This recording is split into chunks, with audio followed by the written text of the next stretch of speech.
to believe is that Jesus was mentioned in the Old Testament. Before even he was born 500 years ago, they were mentioned to him, a child will be born, Isaiah 9, Isaiah 56, Yeah, how fine. he's going to die for our sin, how he's going to crucify. I think that helps me that before Jesus came, all this prophesied happened. All right. So we saw this. I've got another question then.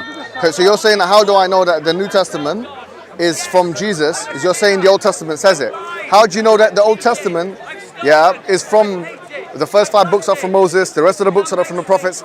How do you know that that book, goes back to the source, wherever the source is meant to be? So in the case of the first 5 books, that those first 5 books actually go back to Moses. The reason why I ask you this question is this, is because in Islam, when we read the Quran, or when we have a hadith, we say that, look, there's a chain of narration. So that chain of narration is that we say, for example, that the Prophet spoke to this person, spoke to this person, spoke to this person, and then we can have a chain of narration. But the thing is, John existed 95 years after Jesus. So what makes us know that John first of all, he didn't meet Jesus. So who is narrating that information to John? So we say that there's a problem with narration here. There's no precedent. There's no provenance. How do we know? Because the burden of proof is upon the one who's making the claim.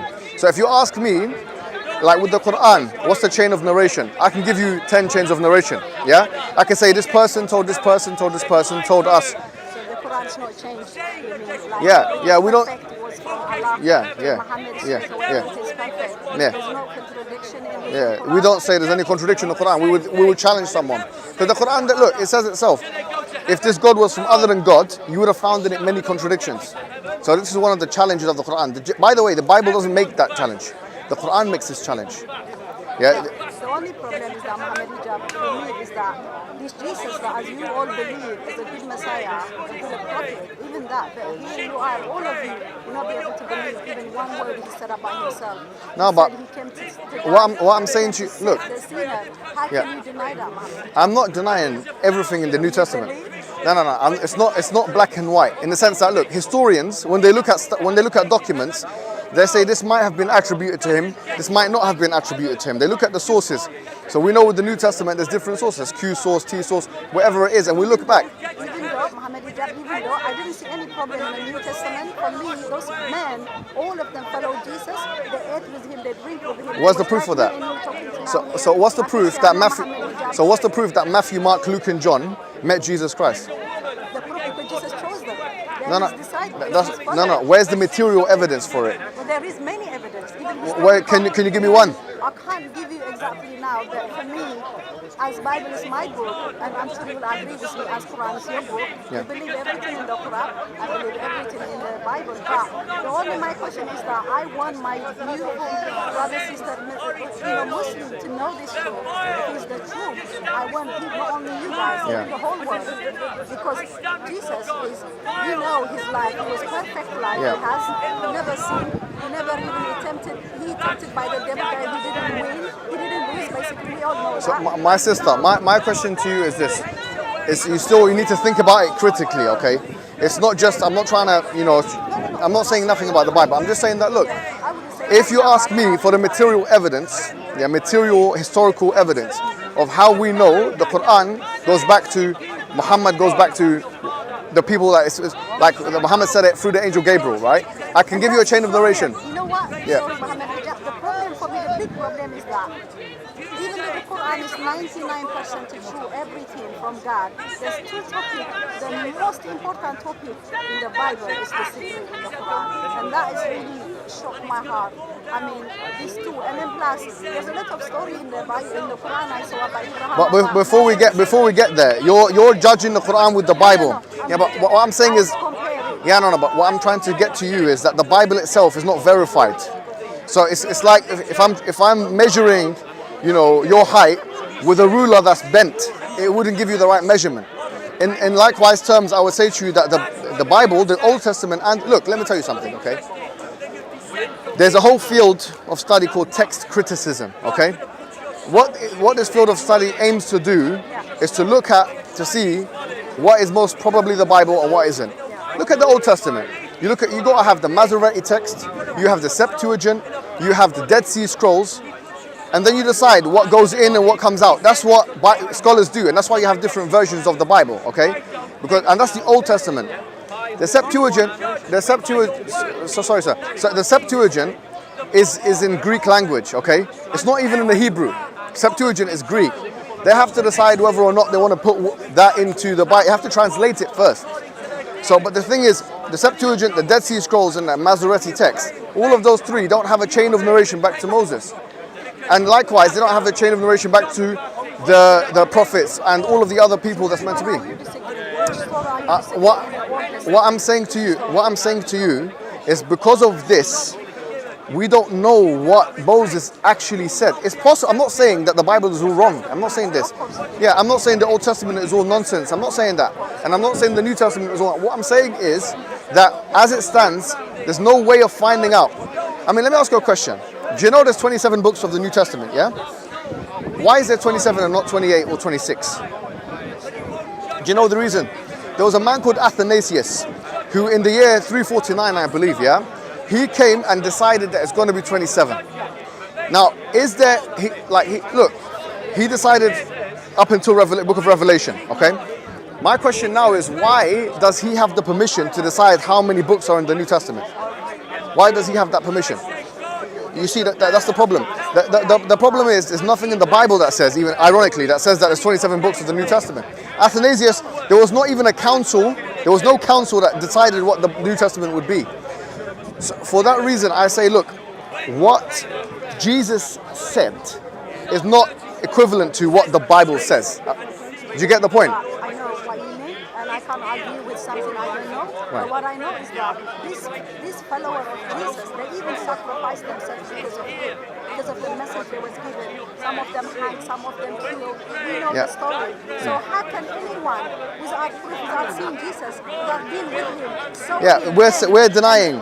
We're saying that Matthew, Mark, Luke, and John did never see Jesus. They never see Jesus. They never see him. All this No one says. No. What I'm saying is, no one says that they saw him. All the scholars of Christianity. No. Okay, for example, Mohammed Hijab, if I said they didn't say that. If I said today, I came to this high park and I talked to Mohammed Hijab. Yes. So if I want to tell this story, what happened today, the next 10 years, for example. Yeah. So now I could say I talked to Mohammed Hijab. I was asking him questions. He was explaining to me. I can describe how. You're saying that they said. Tall. Well, I can describe it. yes. Honestly, no. I could. So then, if I tell my story, story 10 years ago, and then someone will come to me, you're a liar. Let me tell you something, sister. You're right. How did you Let me tell you. feel? I'll tell you what I told. Yeah. When is John historically dated? The Gospel of John. When is it dated? No, I don't know about it. I'll tell you. Historians say 95 AD. That means 95 years after. Let me tell you what it's really like. Now, when was World War II? It's okay. World War II started 1939 and it ended 1945. When was World War I? 1914 to 1918. So good 100 years ago, yeah? Now imagine me, I tell you a witness report of what happened in World War I. I tell you this is what happened. 1, 2, 3, 4, 5. You're going to say, how old are you? I said 28 years old. So how do you know what happened in World War I? Now, I could know what happened in World War I from talking to other people. But if I came 100 years after, there's no way I saw the people in World War I.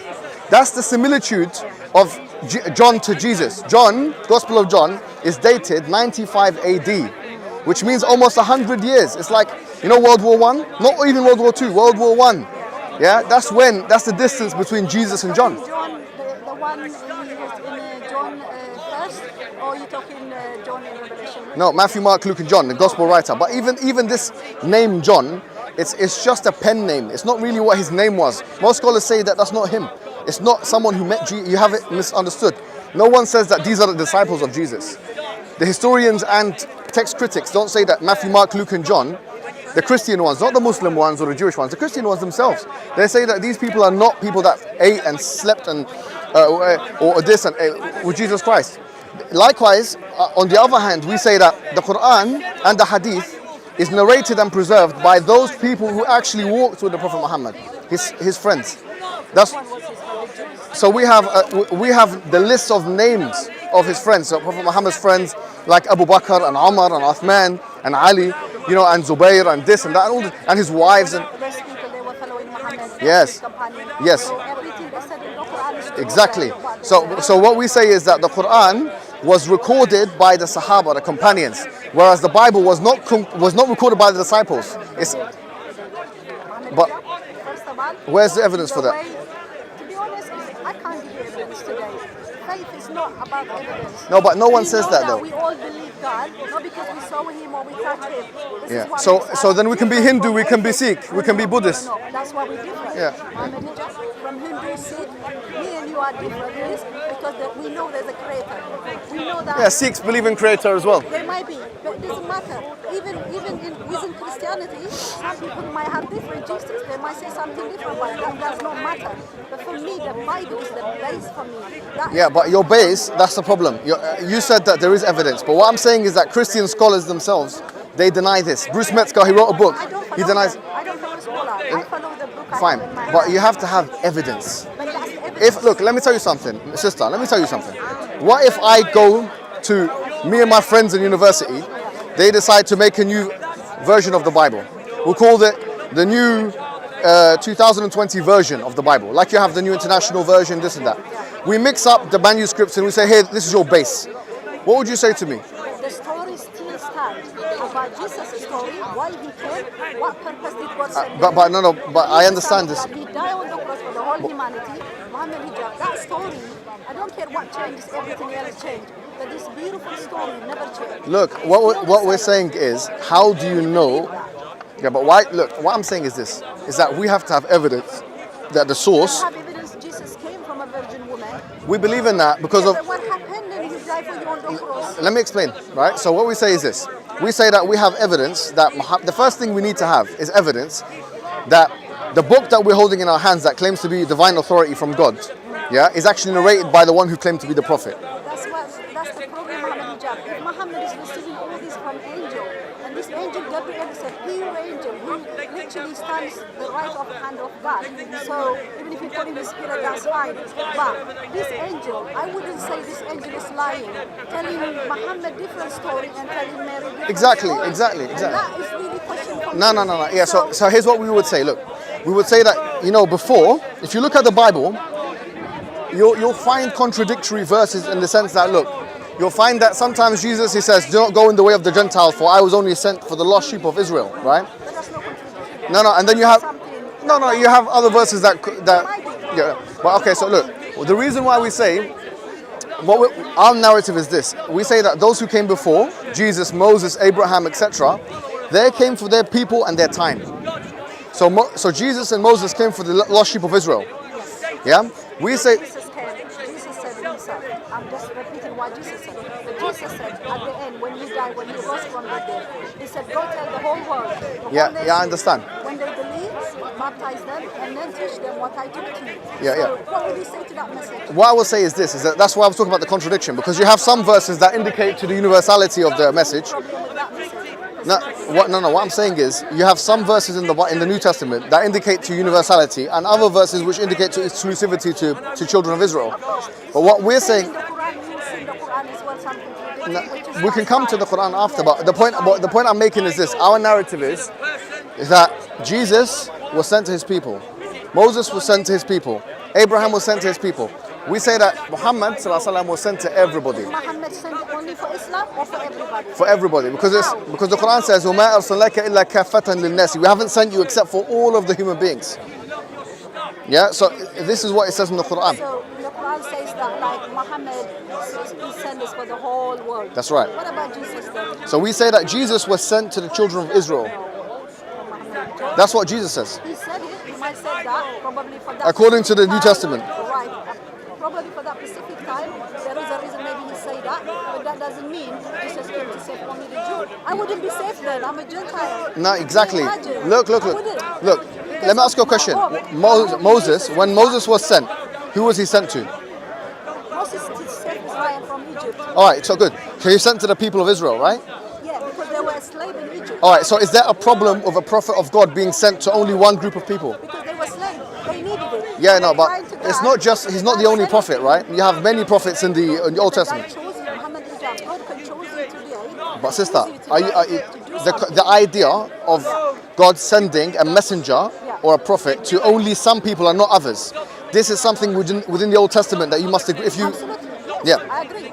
But what I'm saying is Moses been sent to Egypt specifically for those. not just Moses. We have other prophets. Of course, all Yeah. like, for example, Abraham. Or all Yeah. of them. Even though Abraham is not mentioned as a prophet in the Old Testament, but yeah, I agree with you. It's not even. Yeah. So what I'm saying is But he's a patriarch and so on. Abraham is the faith for us. Even for us to be called the children of God is because of Abraham's faith.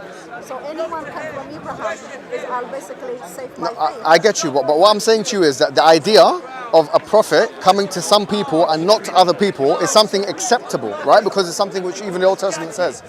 So the Old Testament says that you can have some prophets that are sent for not all of the people, but some people, like David or Solomon. David was a prophet. Moses was a prophet. These are all prophets, right? So what we're saying is that Jesus fit the same category, as all of those prophets that came before. He was sent to some people. Okay, let me ask you a question. You believe that David was a prophet, yeah? It's in the. David is like a kid who loved God. Yeah, he's also. I agree, but he's also a prophet in the Bible. He's never like preaching anything like that. No, but he's a prophet. He's a prophet according to. Yeah. So okay, let's take him as an example. Moses is a prophet, right? Yes. But let's take David as an example. When David came, when he was preaching, or Solomon when he was preaching, or when all of these people, do we have what they said written word for word? What we have David the whole thing. No. What I mean is, we have some stories, but what they actually narrated, their books, their message. First Samuel, Second Samuel. But not in its entirety. I understand that. Yeah, you have narrations. Exactly. Yeah. You know the story. You guys believe in this? Look, we believe, of course we do. Even though it's not the same, it's there in the Quran. Okay, good. Now, here's my point is, so you believe in David and Solomon, yeah? Absolutely. And the way he praised God, the way he worshiped good. And so we say that we believe in them as well, yeah? They were sent to their people, right? So David, you could say David, was he sent to the South African? Was he sent to the Aborigine? No. David was sent to his people. Do you get it? So he was sent to, and Solomon was sent to his people. So we say that Jesus was also sent to his people. All right. But my problem is Mohammed Hijab. He said Jesus has been sent as a prophet, but you not be able to believe everything he said by himself. Pardon? Well, you not be able to believe everything. Now, what he I'm said saying by is that himself. here's the issue. With those books that came before and those prophets, we don't know for sure exactly what they said. We can have an estimated guess. Like they all came and told the people that worship one God and X, Y, Z. But exactly what they have said has not been preserved fully. But the New Testament, the reason it's called New Testament is because of God is doing something new through His Son Jesus. I understand that, but nevertheless, if you look at the New Testament corpus, even then, when the Gentile woman came and she asked for the salvation, he said, "I'm not, Salvation. She asked for her daughter. So he referred to Gentiles as the dogs, right? No, he didn't. And he did, yeah. Should we get the? I just want to I've never had a conversation with you for the first time. So. No, but we're having a conversation. For example, that woman, she cried after Jesus because her daughter was sick. Because her daughter had that demon. Yeah, so you know who I'm talking about, yeah? So but she was a Gentile. Jesus said to her something about and then because of her faith, even the dog eats after the table, whatever left over. So Jesus likes her But faith. sister, listen, what I'm saying is it's not difficult, to have an interpretation of the New Testament that makes Jesus only sent to the do you know how we know that? Look at James and Paul when they were differing over how salvation will have an effect on people. Paul he was of the view that the Gentiles can be saved, but James was about the observance of the law and so on.